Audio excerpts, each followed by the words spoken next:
नमस्कार। आज हम बात करेंगे भारतीय न्याय संहिता की और खास तौर पर उन बड़े बदलावों की जो महिलाओं और बच्चों की सुरक्षा के लिए एक मजबूत कानूनी कवच की तरह हैं। तो चलिए इसे समझना शुरू करते हैं।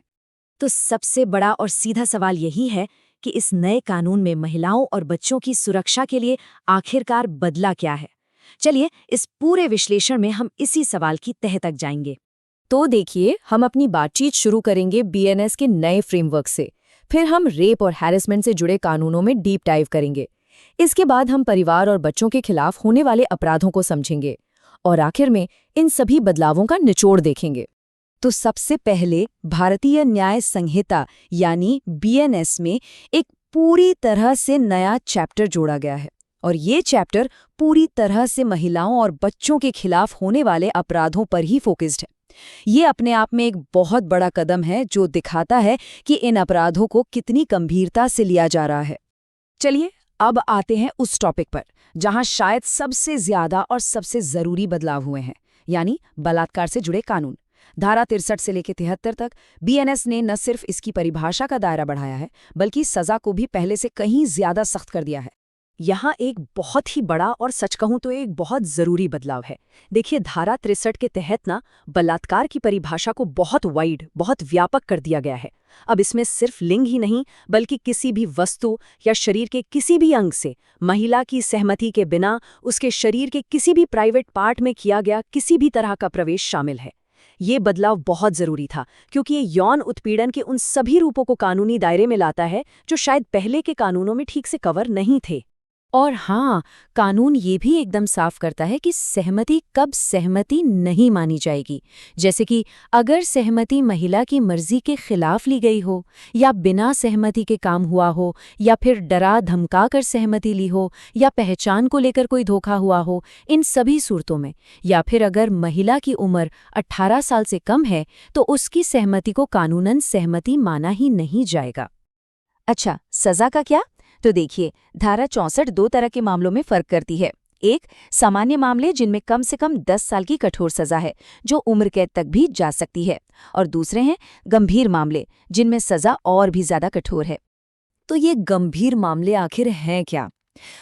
इसमें कई चीजें शामिल हैं, जैसे कि अगर कोई पुलिस वाला, कोई सरकारी अफसर या जेल या हॉस्पिटल का स्टाफ अपनी पोजीशन का गलत इस्तेमाल करके ऐसा करता है, या फिर ये अपराध किसी गर्भवती महिला या मानसिक रूप से बीमार महिला के साथ हो। इन सभी सिचुएशन में इसे एक गंभीर अपराध माना जाएगा और सजा भी उसी हिसाब से ज्यादा होगी। और जब बात आती है गैंग रेप जैसे भयानक अपराध की, तो धारा 70 के तहत सजा और भी ज्यादा सख्त है। कितनी? कम से कम 20 साल से लेकर उम्र कैद तक। और सबसे कठोर प्रावधान वो 12 साल से कम उम्र की बच्ची के साथ हुए बलात्कार के मामले में है। ऐसे मामलों में दोषी को मौत की सजा तक दी जा सकती है। ये समाज के सबसे कमजोर तबके को बचाने के लिए एक बहुत बड़ा और सख्त कदम है। चलिए अब जरा आगे बढ़ते हैं। बलात्कार के अलावा भी बीएनएस महिलाओं पर होने वाले दूसरे हमलों और उत्पीड़न के खिलाफ भी काफी मजबूत सुरक्षा देता है, जिसका जिक्र हमें धारा 74 से 79 के बीच मिलता है। धारा 77 में वॉयरिज्म मतलब ताक झांक को एक अपराध बनाया गया है। अब इसका मतलब क्या है? सीधा सा मतलब है किसी महिला को उसके निजी काम करते हुए देखना या उसकी तस्वीर खींचना जबकि वो ये मानकर चल रही हो कि उसे कोई नहीं देख रहा है। इस अपराध के लिए 3 से 7 साल तक की सजा हो सकती है। इसे समझने के लिए एक सीधा सा उदाहरण लेते हैं।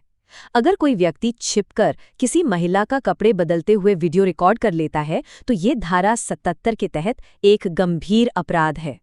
इसी तरह धारा 78 में स्टॉकिंग यानी पीछा करना एक अपराध है, और ये सिर्फ फिजिकली पीछा करना ही नहीं है, इसमें बार बार कांटेक्ट करने की कोशिश करना और यहाँ तक कि किसी की ऑनलाइन एक्टिविटी को मॉनिटर करना भी शामिल है जबकि वो साफ मना कर चुके हों। इसके लिए 3 से 5 साल तक की सजा है। जैसे मान लीजिए कोई आदमी किसी महिला को लगातार फोन कर रहा है, काम से घर आते जाते उसका पीछा कर रहा है और उसकी मर्जी के बिना उसकी सोशल मीडिया एक्टिविटी पर नजर रख रहा है, तो ये सब कुछ स्टॉकिंग के अपराध में आएगा। अब बात करते हैं उन अपराधों की जो अक्सर बंद दरवाजों के पीछे होते हैं, परिवार के अंदर। बीएनएस ने घरेलू और वैवाहिक रिश्तों में होने वाले अपराधों से निपटने के लिए भी खास प्रावधान किए हैं। ये कानून अब घर की चारदीवारी के अंदर भी सुरक्षा देने की कोशिश करता है, जैसे कि दहेज हत्या के लिए धारा 80 है, पति या रिश्तेदारों की क्रूरता के लिए धारा 85 है और धोखे से की गई शादी जैसे अपराधों के लिए भी सख्त सजा तय की गई है। ये दिखाता है कि कानून घरेलू सुरक्षा को लेकर कितना सीरियस है। और यहाँ एक बहुत ही क्रिटिकल पॉइंट है जिस पर ध्यान देना जरूरी है, वो है 7 साल का टाइम फ्रेम। अगर शादी के 7 साल के अंदर किसी महिला की संदिग्ध हालात में मौत हो जाती है और ये साबित हो जाता है कि मौत से पहले उसे दहेज के लिए तंग किया जा रहा था, तो इसे धारा 880 के तहत दहेज हत्या माना जाएगा। और अब आते हैं समाज के सबसे वल्नरेबल, सबसे मासूम हिस्से पर, यानी बच्चों पर। बच्चों के खिलाफ होने वाले अपराधों को लेकर बीएनएस में बहुत सख्त नियम बनाए गए हैं। बच्चों के खिलाफ होने वाले अपराधों पर कानून अब कोई नरमी नहीं बरतता, चाहे वो 12 साल से कम उम्र के बच्चे को लावारिस छोड़ देना हो, या फिर किसी बच्चे का इस्तेमाल अपराध के लिए करना हो, या फिर वेश्यावृत्ति के लिए बच्चों को खरीदना या बेचना।